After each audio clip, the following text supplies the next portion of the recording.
Hi everyone, it's Lara from My Sleeve Ride, just coming to you from my lounge room. You might notice my eyes are a little bit red and puffy because I've just diced an onion and put it in my pumpkin soup. Um, that was like 15 minutes ago, but my eyes are only just starting to react now, which is really weird. I might have to pause this and come back to it because my soup I'm waiting for it to boil. Anyway. So, this morning I was prompted by the Slimming Samantha on Instagram. Hi, Sam. To do another YouTube video about my feelings and also about not feeling guilty for being a secret sleever, and also on the other end of the spectrum, not feeling guilty for telling people about having the sleeve and that sort of thing as well. I'll admit I'm a little bit of both. Um, there's certain people that I've told and certain people that I don't want to know, and there's reasons behind that, and I will get to that. And then I'll finish on OptiFast as well. So, firstly, with my feelings, sounds really stupid because I look like I've been crying, but I'm not nervous at all about the surgery, and I don't know if it's just because it hasn't kicked in yet.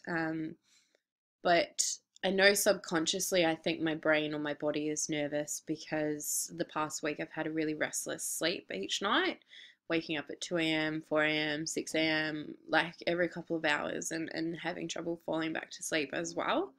And just worrying about stupid shit, not even surgery related, like stuff that happened years ago and that sort of thing. And yeah, so I think that it's just maybe my brain where I can't access it is feeling it, but I'm not just yet, which is fine. Like I'm happy not to be nervous. I have felt nauseous. Last night I started feeling nauseous and I didn't really know why, and I almost messaged my friend who's had the surgery just to see what she said, and it was too late at night. I didn't want to wake her up, but um, I jumped on Instagram this morning and found a lot of support on there, which was really good. And my sister also rang me last night, which funnily enough made me stop feeling nauseous. And she expressed her concerns about my having the gastric sleeve procedure, which was the first time she's really done that. And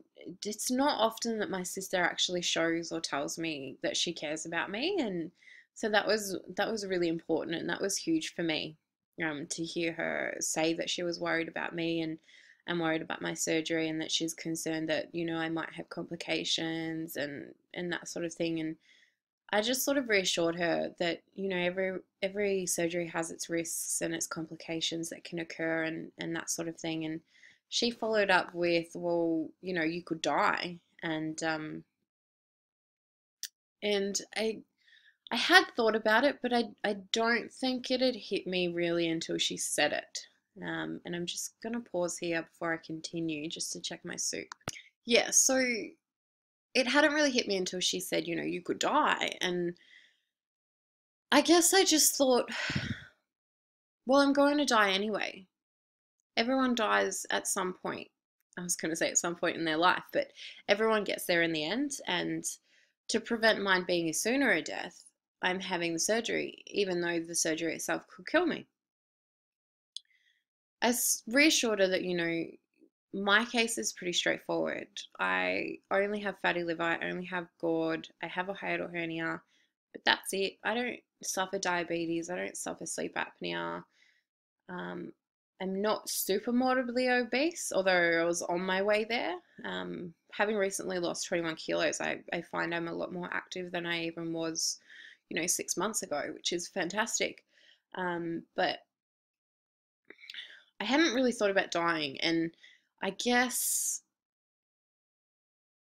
I just don't worry about dying. It doesn't scare me like it scares some people. And I don't know if that's because, I'm such a big believer in I'm spirit having a human existence, experience and that sort of thing.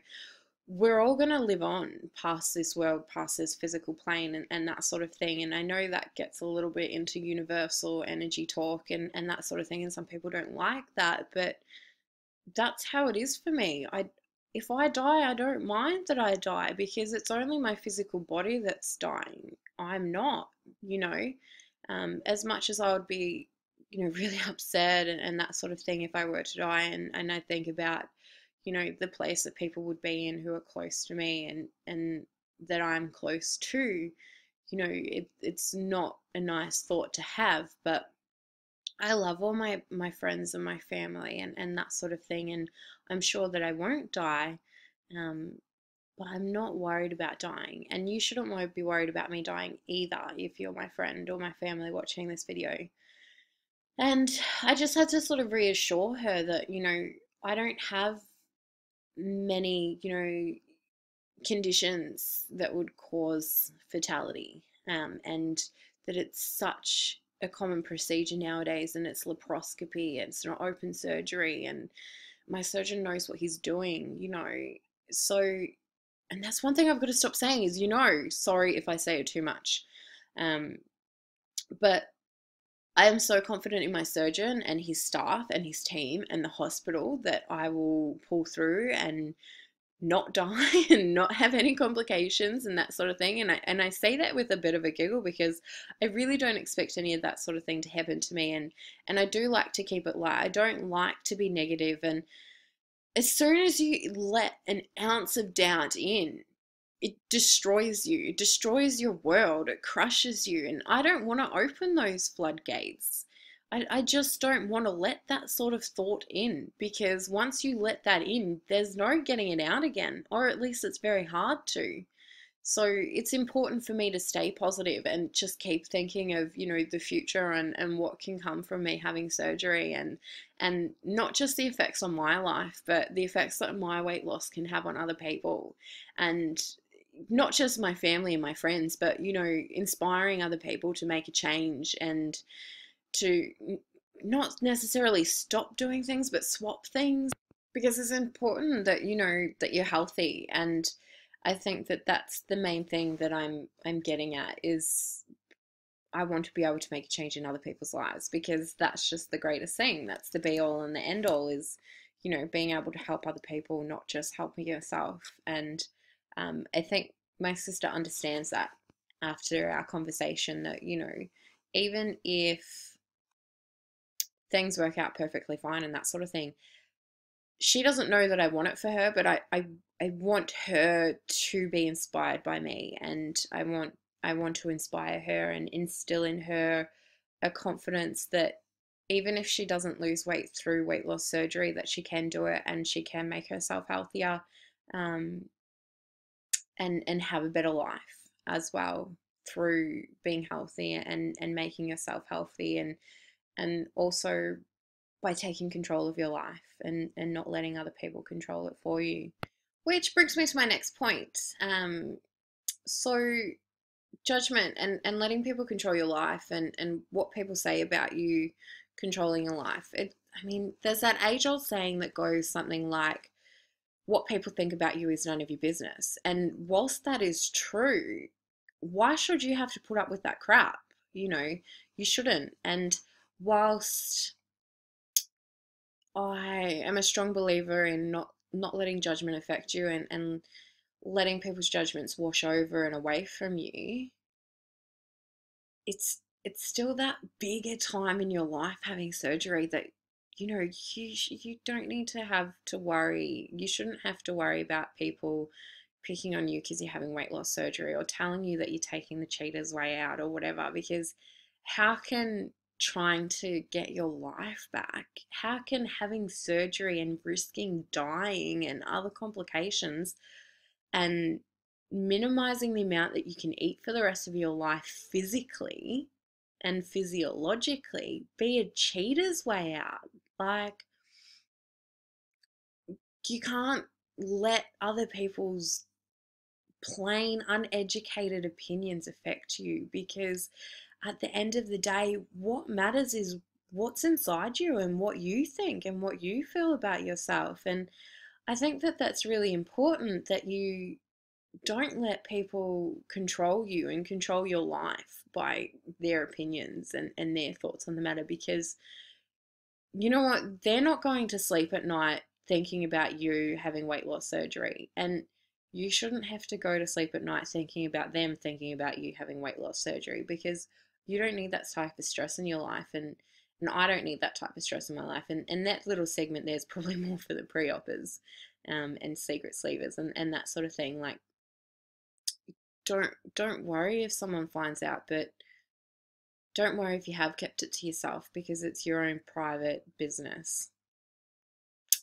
Um, and I mean, if someone were to talk about me and my surgery, or even just me in general, it doesn't matter what it's about. If they were to talk about me behind my back, they just wouldn't be my friend. And it's plain and simple, because even though it's none of my business what they've said about me, how can I let someone be my friend if they're going to be so nasty as to talk about me in a negative fashion? I don't appreciate that negativity, and I won't stand for it either. So I think it's really important that you stay strong if you are having surgery, and just to really be confident in yourself as well, because it's your decision. And I think I've just gone around in a circle about it, but yeah, whether you tell people or not, it's your decision. And just stay true to yourself. The other thing I wanted to talk about was Opti. Optifast. I think I'm over it, but I really don't know, because, I mean, today I had to tell myself to have it for lunch. Like, I probably would have forgotten to have lunch, which isn't a good sign considering having gastric sleeve surgery and I have to make sure I eat regularly. But um, the other thing about it that I like, though, is that it's so easy. Like, you just get a shake ready, or you just have a bar or a dessert, and you're done. Like, and you don't even feel hungry. Like, I don't feel hungry anymore on it. And I guess that's because my body's in ketosis, which is something that I want to continue once I've had my surgery, is low sugar and that sort of thing. Which leads me to my next point as well that I had almost forgotten, is post-op diet. So liquid diet, I've been advised by my dietitian not to have custards or apple or orange juices or any other type of fruit juice. I can have V8 juice, like vegetable juice, drinking yogurts like Chobani, and broths, and Powerades, and zero Powerade, and that sort of thing, but just avoiding the juices and the high sugar content foods, because you know what, like my dad said, if you're going to do something, you may as well do it bloody properly. Otherwise, what's the point? So um, got to do my best and going to give it my best. And if that's low sugar, then that's the way it's got to be. Need this liver to burn some fat that it's stored, and my body burns some fat, so that I can not be fat. um, which brings me to my next spot, which is I've got 2 minutes left. I need to hurry up. I just want to recap over my stats. So 159.9 was my start weight on the 16th of January 2015. Current weight's 138.2 kilograms. Goal weight is somewhere between 70 and 72 kilograms. I just want to be, in a healthy BMI range. And you can blast the BMI as much as you like, but that's what I'm going off. Yeah, so at least one of my short-term goals, which I covered in the last video, was, losing another 20 kilos by my birthday, the 11th of October. That would be super duper. I can't wait for that. And of course, the summer season, being able to actually wear shorts would be cool. That would be really fun. Might have to tone up the old arms and that sort of thing at the gym, which I'm going to get back to as soon as I get the go-ahead. I do have a Firmwell membership waiting for me. I think that's all. Yeah. I just got a Snapchat from my sister. Amazing.